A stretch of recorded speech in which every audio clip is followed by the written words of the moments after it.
Yo, what's up guys? It's Noah here. And in today's video, we're going to be breaking down the NBA slate on Draftkings and Yahoo for Monday, November the 15th. We do have a big Monday slate. We got 11 games to go over. So as always, guys, we're going to go game by game. We're going to briefly talk through each game. I'm just going to kind of give my quick thoughts, what does stand out from each team. And then as we do go through each game, talk about each team, we will kind of build out an early core. 5 guys I do like at first look, looking at this slate on Sunday night. Now, as always, guys, when it comes to a sport like NBA, this is just a first look video. Nothing set in stone. There's always news that you have to be paying attention to. With a sport like NBA, the slate can change. A guy can get ruled out of nowhere, and that can just completely change everything. So if you want more updated content from me, if you kind of enjoy these first look videos, but you want to see more that I do have to offer, you can check out my Patreon, link down below in the description. I do provide a lot of updated content over there. My full updated core plays are posted on Patreon. I also have a Discord chat you can join where I'm in there, answering any questions you guys have throughout the day. Even, after lock, if you have questions related, lineup specific questions, if you have swaps you need to make, I'm always in there to, answer any questions you guys have. So if you want to check that out, if you want to see what I do have to offer on Patreon, that's linked down below in the description. And also check out the sponsor of the video, PrizePicks. For those of you that have not signed up for PrizePicks yet, PrizePicks is more of a player prop based DFS site. So, you're picking the over or the under on the projections they have listed for all their players. As always, I make these videos the night before, so there's normally not a ton of NBA projections posted when I make my videos. But they do have a little bit of stuff posted. They got some stuff posted for the Boston-Cleveland game and the Hawks Magic game. But they'll obviously have, their full board will be probably posted by like early Monday morning, maybe by the afternoon. They'll have everything posted, point projections, rebound projections, assist, three-pointers made. They'll have fantasy point projections as well. And you can take a look at their entire board, make some picks for this slate, kind of find some stuff you like, go over or under. You have to make at least 2 picks, but you can make up to 5 picks, and you can win up to 10x your money over on PrizePicks. So check them out, guys. They obviously have a ton of NBA stuff. They also have other sports as well. They have NFL. So, if you want to do something for Monday Night Football, for the Rams 49ers game, they have a bunch of projections up for Monday Night Football. So, yeah, check out PrizePicks, guys. Be sure to, if you sign up, use promo code NOAH. They will give you a 100% match on your first deposit up to $100 when you do sign up with my code. But let's go ahead and take a look at Monday's 11-game slate, and we're going to start off with the Boston and Cleveland game. So looking at Boston today, there's not too much that really stands out from the Celtics. Jason Tatum at 9,800, I think, is in play on the slate. I was pretty high on Jason Tatum Saturday night in the same matchup, and he really let me down. Had one of his worst games of the year. Just 26.5 DK points, played 35 minutes. Just didn't shoot the ball that well. Only got 4 rebounds, only got 2 assists. It was a bad game overall from Jason Tatum. I would expect him to bounce back here. This is an 11-game slate. We do have a lot of pay-up options to consider. I wouldn't consider Tatum like one of my favorites, but still in play because obviously without Jaylen Brown, while Brown continues to be out, there's going to be a lot of opportunity for Jason Tatum. So I think he's firmly in play. The only other guy I really have much interest in from the Celtics is Dennis Schroeder, 6,500. He's going to continue to start without Jaylen Brown. Been playing big minutes as well. 35, 40 minutes a night. Played 35 minutes Saturday against Cleveland. Had a good game, 36 DK points. Had a really good game against Milwaukee in overtime, 53 DK points. Schroeder normally is not a guy that really has like massive upside. Most nights he's going to get you 30, 35 DK points. His price does feel about right, but I think he's still in play just because he is getting a lot of opportunity. He's playing big minutes. There's going to be more usage available for him with Jaylen Brown out of the lineup. So I think Tatum's in play. I think Schroeder's in play.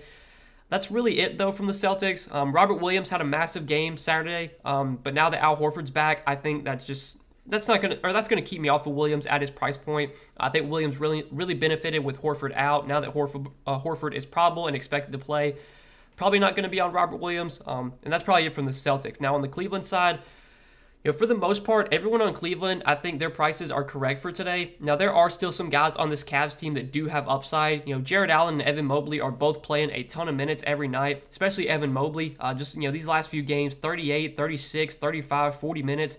And then this one game against Washington, I'm pretty sure that he was in foul trouble that game. I'm pretty confident that he was in foul trouble. So you don't really want to look too much into that one. Ever since Kevin Love and Lauri Markkanen got injured, or since they've been out, we've been seeing Evan Mobley play like 35, 40 minutes a night. He's been really productive this year as well with the Cavs. He's been like a fantasy point per minute player. Matchup against the Celtics may not be great, but he did just go for 42 DK points in 40 minutes against them on Saturday. I think Evan Mobley is probably my favorite play from Cleveland if I had to play anyone here. Jared Allen's kind of been struggling lately, but he's still getting a lot of opportunity. He's still going to play big minutes every night. I think he's more of a tournament play now, but still playable. Garland, though, don't love him at 6,800. Same with Ricky Rubio. Ricky Rubio's been playing well. He's going to come off the bench, play around 30 minutes. He's going to get some more opportunity without Colin Sexton. But now at 6K in a matchup against the Celtics, I don't think Rubio stands out as like a core play or a top option. But like if you're playing a lot of lineups, I definitely would have Rubio in my player pool. But I think for the most part, that Evan Mobley is my favorite play from this Cleveland team. I do believe. So we can move on to the next game, talk about Sacramento and Detroit. So in Sacramento, De'Aaron Fox, 8,200. I kind of like him here against Detroit. This is a pretty good matchup. I mean, Detroit this year has not been good defensively at all. I know they have been playing at a pretty slow pace, I do believe. So far this year, Detroit is, let's see, where's Detroit at? Yeah, they're 20th in pace. But looking at defensive rating, the Pistons are, they're about middle of the pack, 19th in defensive rating, so more towards the back end. Definitely a good spot for Fox. I don't expect this Pistons team to be very good defensively, this year. I think this is a matchup that Fox can have a lot of success in. Now on an 11-game slate, is De'Aaron Fox going to be like a priority play for me? Probably not, but he is another guy that I would have in my player pool because I think the upside is there against this Pistons team, and we've seen the ceiling kind of be there for Fox. He really struggled to start the year, but he's come on lately. 46 DK points against Phoenix, had a great game against San Antonio, 55 DK points. Even though he busted last game against OKC, I definitely like going back to Fox. I think he's firmly in play today. I think the only other guy I have some interest in from Sacramento is Rashawn Holmes, just because the matchup against Detroit is really good. Detroit's a team you can definitely beat, with opposing centers. We've seen centers have big games against the Pistons this year.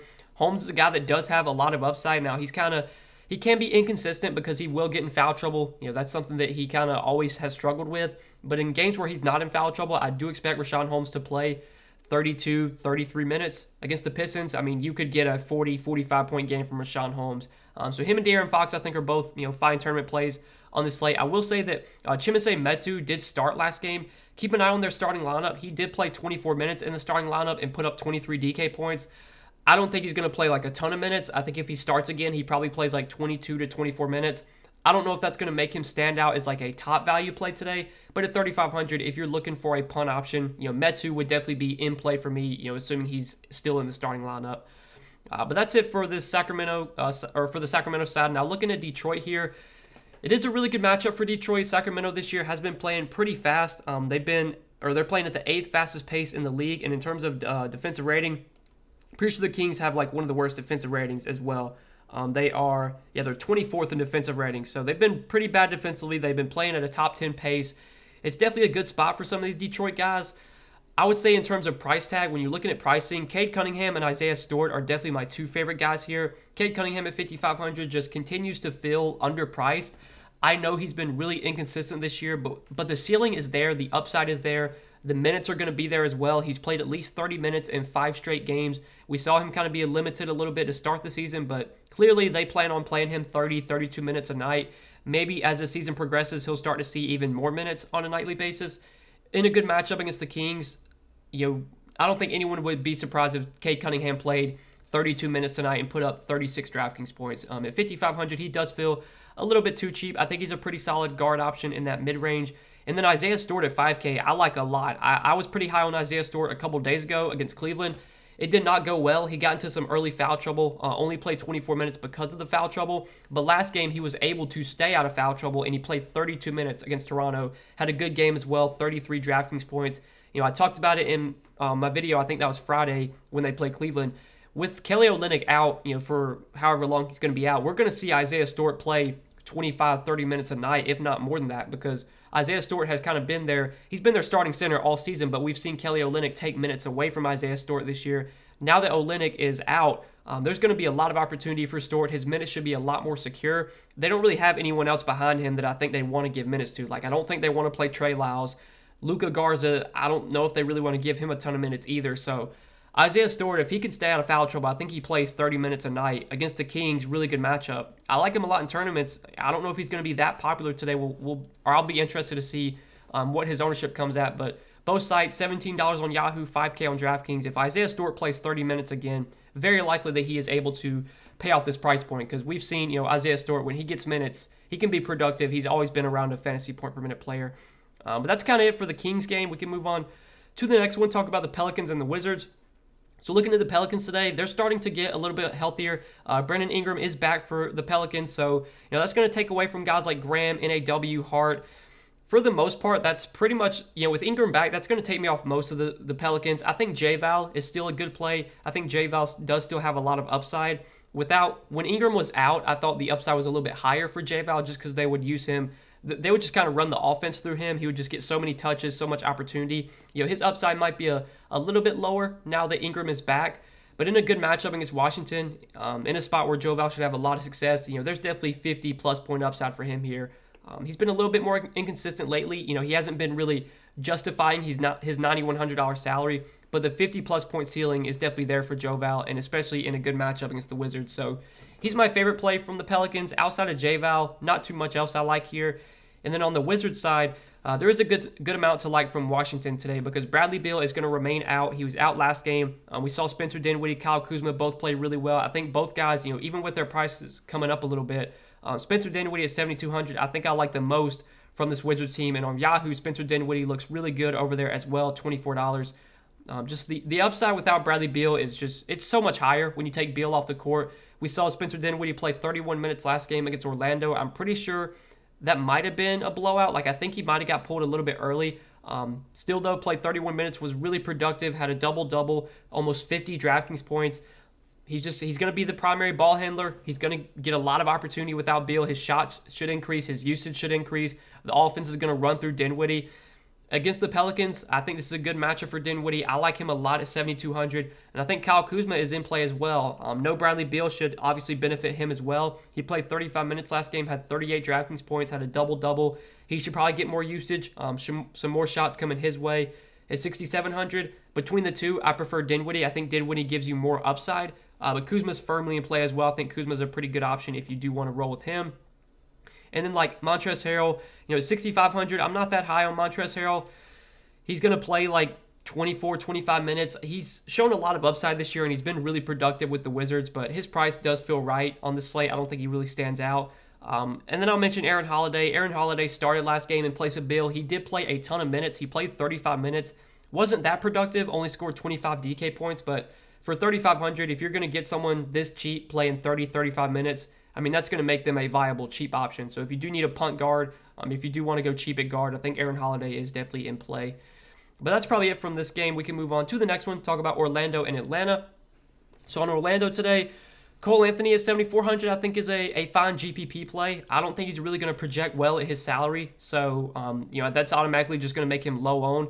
We know the upside's there for Cole Anthony, though. We've seen him have some big games this year. The matchup against Atlanta, against Trae Young, I think is pretty favorable. Trae's never really been a good defender at all. So I think Cole Anthony looks like a fine option. Mo Bamba and Wendell Carter are playable. I don't think either one stand out on this slate, though. We will need to keep an eye on the status of Jalen Suggs. Jalen Suggs is questionable. Jalen Suggs is a starter, so if he does get ruled out, we could maybe see someone like RJ Hampton move into the starting lineup and potentially see increased minutes. Last game after Suggs got injured, I'm pretty sure Suggs got injured kind of late in the game, if I do remember correctly. Let me check real quick, though. So Suggs played 24 minutes last game before getting injured. So Hampton, I think, was a guy that benefited the most. I'm pretty sure Hampton subbed in for Suggs after he got injured. He played 24 minutes, had 17 DK points. If Suggs does not play today and RJ Hampton starts, I think at $3,200, RJ Hampton would be a pretty good, just kind of cheap punt play that you could go to at the guard position. So we'll definitely need to keep an eye on the Suggs news. That is kind of important. That could open up some value if he gets ruled out. But then on the Atlanta side, this is a back-to-back for Atlanta, so keep an eye on their injury report. I assume everyone will be good to go, but just keep an eye on it. They have been dealing with some injuries lately. But Trae Young at $9,500. On an 11-game slate, Trae Young does have a lot of upside. He's someone that can always put up a big game. He had a really big game against the Bucks on Sunday, 50 DraftKings points played. That's the wrong game. But I do remember he had a big game against the Bucks Sunday. Let me look at Yahoo because they update their game logs quicker. Yeah, he played 32 minutes, had 64 fantasy points on Yahoo, 42 points, 8 rebounds, 10 assists. Huge game from Trae Young. By far his best game of the season. Now he gets to play Orlando, a bad defensive team. I think Trae Young's firmly in play for tournaments. I don't think he's a cash game play or like a top stud for me, but a fine tournament option. Same could be said for John Collins and Clint Capella. I will say that this is a pretty good matchup for Capella. Orlando defensively against big men, they're definitely a team you can kind of beat down low and beat on the glass. Capella has been playing big minutes lately. I know he played big minutes again on Sunday against the Bucks. Played 32 minutes. He's played at least 32 minutes in like three straight games. You know, he's a double-double machine. He's a guy that can block shots as well. Him and Trae Young, I think, are definitely in play. And then the only other guy I'll mention is Kevin Huerter. DeAndre Hunter was ruled out Sunday, and he's going to be out for the foreseeable future. So Kevin Huerter, I assume, will continue to start with Hunter out. Huerter did play a decent amount of minutes on Sunday, played 33 minutes. Now, he was not that productive, only had 11 points, 6 rebounds, 1 assist in those 33 minutes. But again, he's cheap. He's going to play big minutes now that Hunter's out. I think he's firmly in play for value. He's only 3,800 on Draftkings. He's cheap on Yahoo as well. But that's it for this game. We can move on to the next one, talk about the Pacers and the Knicks. So this is one I'm just kind of off of. Both these teams I don't have a ton of interest in on this slate. You know, there's guys here that obviously have tournament upside. Domantas Sabonis, Malcolm Brogdon. Like, nobody would be surprised if these guys put up a big game, but do they project well at their salaries, or are they going to project well at their salaries? Probably not. Do they look like top plays today? You know, not in my opinion. The only thing I'll say is that Chris Duarte is questionable, so keep an eye on his status. You know, we can maybe get some value from the Pacers if he's out. Like, I guess it would be Justin Holiday. I assume Justin Holiday would start if Duarte's out. I mean, Justin Holiday is never someone you're going to feel great rostering, but he would probably play 30-plus minutes if Duarte sits. For 3,900, he could be a viable cheap play. But for the most part, man, the Pacers just don't look that appealing today. Everyone's prices feel correct. The matchup against the Knicks, not ideal either. So don't love much from Indiana. And then on the Knicks side, I think Julius Randle in tournaments makes some sense. I kind of like the matchup for him against the Pacers. The Pacers so far this year in terms of defensive rating, they're bottom 10 in defensive rating. In terms of pace, I don't think they've been playing that fast this year. Where are they at in pace? Let's see. They're 22nd they're 22nd in pace. The Knicks are, I thought the Knicks were playing at a pretty slow pace again this year. Yeah, the Knicks are 24th. So both these teams are like towards the bottom of the league in pace. This is probably going to be a really slow game. It's probably going to be a low-scoring game. But someone like Julius Randle obviously has tournament upside. There's no standout plays here, but you know, some of these guys we've mentioned you could use as like flyers and GPP. I expect for the most part everyone in this game will be pretty low owned, unless some news breaks that opens up some other options. Like, unless there's going to be news that opens up like, you know, usage for someone. I expect this game to be pretty low owned, and it's one I just don't have that much interest in. So I think we can move on to the next game, talk about the Nuggets and the Mavs. So look at the Nuggets today. You got Jokic at 11,700. Any slate Jokic is on, he's going to be a top stud for me. I think, once again, he looks like a great play here. He only played 28 minutes against Portland Sunday, but that was a blowout. He did not play at all in the fourth quarter. Would have had a massive game if he came back because he was 1 assist and 1 rebound shy of a triple-double. If he plays in the fourth quarter, he definitely probably gets that triple-double, probably puts up 60-plus Draftkings points. Jokic at 11-7, I like a lot on this slate. You know, last time they played Dallas, he only played 25 minutes for some reason. I guess it was a blowout, or maybe he was in foul trouble. I don't know, but he had 46 DK points in 25 minutes against them. I think he can easily, you know, Jokic is basically unguardable. He's matchup proof. Definitely could win in this matchup against Dallas. So, yeah, I think Jokic is a top play for sure. He's usually always going to be a top stud any slate he's on. Will Barton, though, was a late scratch Sunday. We'll need to keep an eye on his status. This is pretty important because Will Barton, especially without Jamal Murray, without Michael Porter Jr., like Will Barton's he's going to be the guy that's second in usage behind Jokic while MPJ's out. So if you take a high usage player like Barton off the floor as well, that's going to benefit some of these secondary pieces like Aaron Gordon, like Monte Morris. We did see Monte Morris have a really good game Sunday. 24 minutes, had 36 Draftkings points. Aaron Gordon played 29 minutes, had 16 DK points, so he didn't play that well. But Monte Morris really benefited. We saw Bones Howland get a good amount of minutes off the bench. He played pretty well. Definitely keep an eye on the status of Will Barton. I think if Will Barton does get ruled out, Monte Morris at 4,400 would be a pretty good value play. I think Monte Morris would see increased opportunity. I think he'd see more usage. I think he'd just be more productive without Barton. And then Austin Rivers, he did start. I don't think he did that much. Like, he got injured too. He started, played 22 minutes. He didn't really do much. Even if he starts again, I probably wouldn't be going there. But if he were to if he were to be out too, if they were to be without Barton and Rivers, I'm guessing they would start like, I guess they would start like PJ Dozier maybe or Bones. I don't really know. But definitely keep an eye on this Will Barton news. It is pretty important. It could open up some value if he does get ruled out. There could be some value from this Denver team. But then looking at the Mavs here, for Dallas, for me, it's really just Luka and Porzingis, and that's it. I'm not going to play any of these other Mavs, but I think Luka is a fine GPP play. You know, I've been saying it like every video and every time Luka's on a slate. Like, he is a guy you always want to have exposure to. You don't want to look at his game log and just see, you know, all these bad games. You know Luka has massive upside. You know he can go out there and break a slate. And surely enough, last slate against the Spurs, 80 DraftKings points, put up a triple-double. Like, that's why I try and play Luka like every slate, or at least I try and get exposure to Luka, just because he can go out there and put up a score that you have to have. He's got that potential. We know he's going to play big minutes. The matchup against Denver may not be the best, but Luka has slate-breaking upside. He's obviously a good option here. I probably would prefer Jokic just straight up over Luka, but I think Luka is firmly in play. I think Porzingis is okay as well at 7K. Porzingis, he's been playing really good lately. You know, last 2 games, 40-plus DK points in 2 straight. I mean, at 7K, he feels priced about right, but, you know, he's going to play big minutes here. They're going to need him against Jokic. I assume he'll be, like, probably the primary defender on Jokic. So at 7K, I think Porzingis is a decent mid-range option too. You know, him and Kyle Kuzma, I think, are pretty similar to me. Maybe Porzingis has a little bit more upside, but I think both those guys are, you know, fine mid-range options at forward. But that's probably it for this game, I think. Not too much else really stands out here, so we can move on to the next one, to the next game, talk about Houston and Memphis. So looking at Houston today, you know, another team on a back-to-back. Houston, for the most part, has been a team I really haven't rostered much of this year. Like, I really haven't been playing Christian Wood or Kevin Porter or Tate or really any of these guys.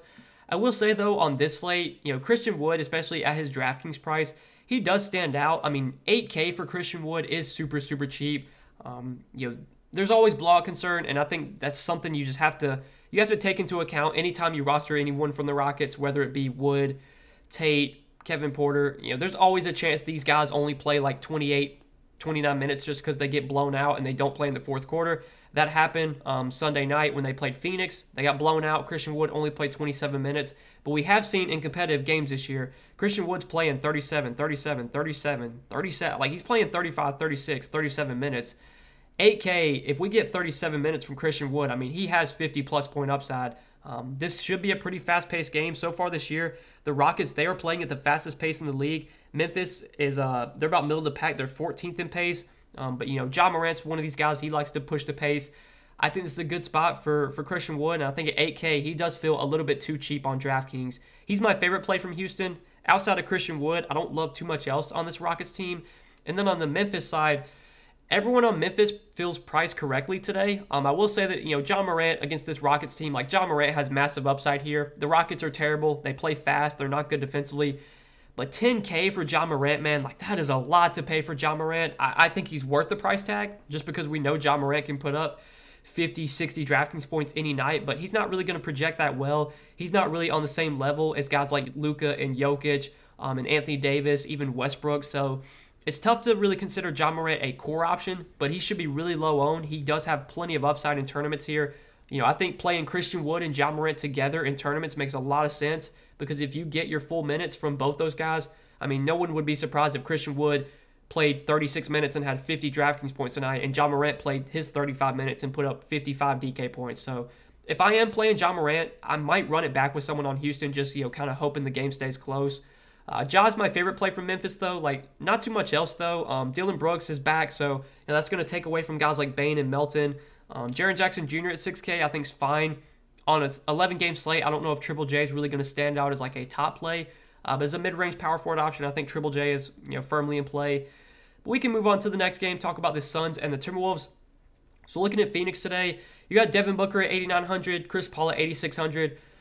You know, I say it almost every slate. Both these guys have upside. You know, both these guys can put up big games any night. Neither one of them, though, are going to project that well at their salaries. Like, they both do feel a little bit overpriced right now. It's going to be tough for me to pay those price tags for them on an 11-gamer. So don't love the Phoenix guards. DeAndre Ayton was out Sunday, did not play Sunday. We'll have to keep an eye on his status. We saw JaVale McGee have an absolutely insane game Sunday night. Played 25 minutes, had 47 DraftKings points, 19 points, 14 rebounds, 1 assist, 3 blocks, and a steal. Look, JaVale McGee's a really good point-per-minute player. He's a guy that's going to be really productive when he's on the floor. but he's someone that really struggles with fouls, and this is a matchup in a game against Karl-Anthony Towns where he could easily pick up 2 fouls in like a minute. I think if JaVale McGee plays 25 minutes again, he's going to crush at his price point. But there's no guarantee that he does just because, there's foul trouble concerns. Maybe they decide to go with Kaminsky instead of McGee. They feel like maybe Kaminsky will do a better job on Towns. We don't really know. McGee's riskier, but at 4,200, we've seen he's got upside when he does get the minutes. Kaminsky didn't play as much last game because McGee played so many minutes. At this point, you're not going to want to play McGee and Kaminsky together with how they're priced. If McGee gets in foul trouble, that's obviously going to benefit Kaminsky, but Kaminsky's 5,600 now, so he doesn't really stand out any more to me. This is all dependent on DeAndre Ayton's status, though. I mean, DeAndre Ayton could play. We don't know yet. He didn't play Sunday. I guess he's questionable for today. Since it's a back-to-back, I assume he'll be out, but, keep an eye on that. Obviously, McGee would become playable if Ayton is out again. I think if Ayton himself plays, 6,300 for Ayton is kind of cheap in a pretty good matchup against Towns. So he actually might be a viable option if he plays today and he's not limited, but that's just news we don't have right now. But on the Minnesota side, looking at the Timberwolves today, I think Karl-Anthony Towns in tournaments is, he's a really good play here just because, without Ayton, I mean, Ayton's never really been an elite defender himself, but without Ayton, it's literally going to be either JaVale McGee or Frank Kaminsky guarding Towns, and neither one of those guys are good defenders at all. This is a matchup that Towns should be able to crush in. His price point is really high. He's not going to project that well at his price tag, but he's got 55, 60-point upside here. I think Towns is a really good tournament play at really low ownership. He's my favorite play from Minnesota. Ant, D'Angelo Russell, they're fine options too. Patrick Beverley should continue to start and play around 30 minutes, so if you need some value for 4,100, he's okay. But Towns is the guy I like the most here in GPPs. The rest, Ant, Russell, Beverley, I think are fine options too, but no standout plays from Minnesota. Outside of Towns being a good tournament play at low ownership. But next game, Miami and OKC. So looking at Miami today, going to have to watch the stats of Jimmy Butler. Jimmy's questionable once again. Jimmy's been out, I believe, like their last 2 or 3 games. You would think against OKC, they'd probably sit him out one more game, just let him rest up here. They're probably not going to need him to win. But this is obviously really important news. If Jimmy does play, that's going to take away usage from guys like Bam, Lowry, Hero. Obviously, without Jimmy, these last few games, we've seen those guys really benefit. We've also seen their price tag come up a little bit. If Jimmy returns today, I don't have interest in anyone from Miami with how they're priced. But if Jimmy remains out, I think Bam's a strong option. I think Lowry's a good option. I think Hero's in play as well. Just because these are going to be the 3 guys that really dominate the usage. And we've kind of seen that these last 3 games. I mean, 58, 48, 35 DraftKings points for Bam Adebayo. Kyle Lowry, 44, 40, 37 DK points from him. All these guys are going to play a ton of minutes. Tyler Hero's been starting in place of Jimmy. 37, 37, 40 DraftKings points these last 3 games without Jimmy. I mean, all these guys would definitely be good plays if Jimmy's out. If Jimmy plays, I'm really not looking to anyone on Miami, I don't think. Jimmy himself would be fine at 9K, but I don't think he'd stand out on an 11-game slate. And then on the OKC side, I mean, this is just a brutal spot for OKC. It's a back-to-back. They're having to face a really good Miami team, a Miami team that plays really slow, really good defensively.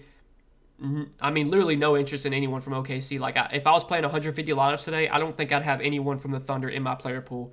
If I was going to play anyone from OKC, it would be SGA. But on this slate, 8,600 for SGA in a tough matchup against the Heat just doesn't really stand out to me. So we can talk about the 2 late-night games. We'll first start off with Toronto and Portland. So looking at Toronto, pretty important news to watch with Fred VanVleet, who is currently questionable. I think he's missed their last 2 games, or maybe just the last game. I can't remember. I think it was just the last game. And then Precious Achiuwa was also out there last game. He's questionable once again.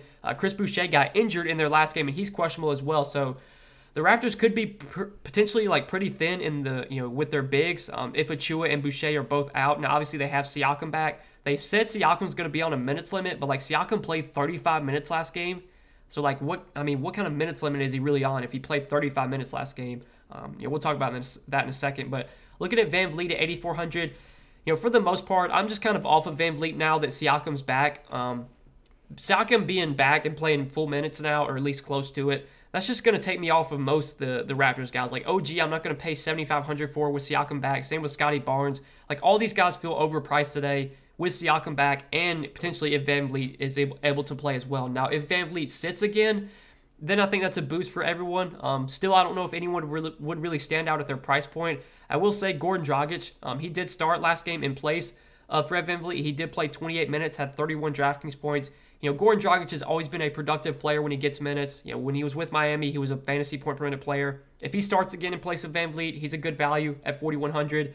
And then if Achua and Boucher are both out, maybe Kim Birch sees some increased run, but now that Siakam's back, like how many minutes does Kim Birch actually get? Probably not enough to really be worth rostering. So yeah, I don't love too much from Toronto. If VanVleet sits though, I think we would get some good value with a guy like Goran Dragic, assuming he would start again. On the other side though, looking at Portland, got another big injury to watch here. Two big injuries in this game. Fred VanVleet questionable for Toronto, and then Damian Lillard's questionable for the Blazers. Damian Lillard did not play Sunday. This is a back-to-back for the Blazers. I don't think this is really like a serious injury or anything, but Damian Lillard's obviously a star player. You don't want to rush him back if you don't have to. I have no idea if Dame plays tonight or not. If Dame plays, there's nothing that I really like from Portland. Even Dame, I don't really love at his price point. But if Dame does not play, if he's out again, then we can look to guys like CJ McCollum. CJ McCollum didn't do well Sunday night against Denver, but it also was a blowout. He didn't play at all in the fourth quarter, so really don't want to look too much into that. We know without Lillard, there's going to be increased usage, increased opportunity available for CJ. And then Anthony Simons got the start in place of Dame, played 28 minutes, had 30 DK points.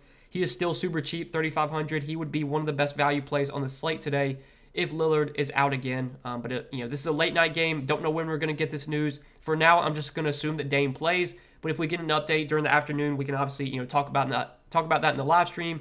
And obviously, I'll be able to update all my content on Patreon. You can always check that out down below. Check out my full updated court plays on Patreon. But let's go ahead and move on to the last game of the night, the Bulls and the Lakers. This is one that I really like, that I have a lot of interest in on both sides. We'll start off with the Bulls. So with Nikola Vucevic still out for Chicago, I've kind of been on all these Bulls guys lately, and it hasn't really gone well. I will say that they do, or at least some of them did do well Sunday night against the Clippers, specifically DeMar DeRozan. He played 38 minutes against the Clippers, had 50 DraftKings points. Zach LaVine, continues to struggle. He did have 43 DK points, played 38 minutes against the Clippers Sunday night, but we really haven't seen a massive game from him yet without Vooch, but the ceiling is definitely there. There's going to be more usage available for DeRozan, for LaVine. I do expect these to be the two guys that really dominate the usage while Vooch is out. And in a good matchup against the Lakers, who have been playing at the third fastest pace in the league, Lakers have been, where are they at in defensive rating? I'm pretty sure they've been pretty bad defensively. They've been about middle of the pack in defensive rating, but just looking at pace, they've been a top 5 team in pace this season. This is a big-time pace-up spot for the Bulls. The Bulls have been about middle of the pack in pace this year. Love DeRozan, love LaVine. I think both these guys are really good plays. For the savings, I prefer LaVine, I think, but you really can't go wrong with either one. I think LaVine, probably long-term is the more productive player on a point-per-minute basis, but DeRozan's been great this year with Chicago, so I wouldn't mind going to him either. But LaVine, I do like quite a bit on both sites. $33 on Yahoo, $8,100 on Draftkings. Just feels too cheap for a good matchup against the Lakers. Pace-up game. Should be a fast-paced game in general. Should be high-scoring. No Vooch, so there should continue to be more usage for Zach LaVine. He's taking a lot of shots. He took 27 shots Sunday night against the Clippers. Like, we know this is a guy that can get hot, that can put up big games. I'm going to keep playing him until DraftKings raises his price to where it should be. Until he's like probably 9K, I'm just going to keep playing Zach LaVine. DeRozan, I think, is a good play, though, as well. Lonzo in a revenge game against the Lakers. I think Lonzo makes some sense if you want to go there. I don't know if his upside is as high as LaVine or DeRozan, but we know Lonzo can do a little bit of everything. He can stuff the stat sheet. He can score, get rebounds, get assists. He can get defensive stats. His 6,500, I think Lonzo's firmly in play. Kobe White is expected to make his debut. He's been cleared to make his debut Monday against the Lakers. I have no idea how many minutes Kobe White plays here. I would think he's going to come off the bench and probably be like on a limit. I would assume that Caruso is still ahead of him in the pecking order. I assume Caruso will still get big minutes and probably will be the guy they give minutes to over Kobe White. We did see Kobe White be a pretty big part of the rotation last season, but now things are different. Now they have Lonzo, they have DeRozan, they have Caruso, and all these guys have been playing well. So even if Kobe White is able to play, I don't know if that changes too much. I think we would still expect big minutes for all the main guys. I think Caruso would play big minutes as well. And Caruso is someone I do like for value today. They actually did start Caruso on Sunday night. They replaced him with Javonte Green. They had been starting Javonte Green in place of Patrick Williams, but they decided to go with Caruso, shifted everyone down, let DeRozan play power forward, and Caruso played a ton of minutes Sunday night against the Clippers. Played 39 minutes, had 33 DraftKings points. Caruso's never been an elite fantasy point per minute player, but he's always been solid. You know, he can do a little bit of everything, can score, can get some rebounds, can get some assists, can get defensive stats. You know, you want to look into the narrative, or I guess you can look into the narrative. This is his first game back, you know, against the Lakers, his former team. Obviously, you know, the Lakers fans love Caruso. Maybe he tries to get up for this game against his former team. I don't know, but if they start Caruso again, I think we can expect 30-plus minutes.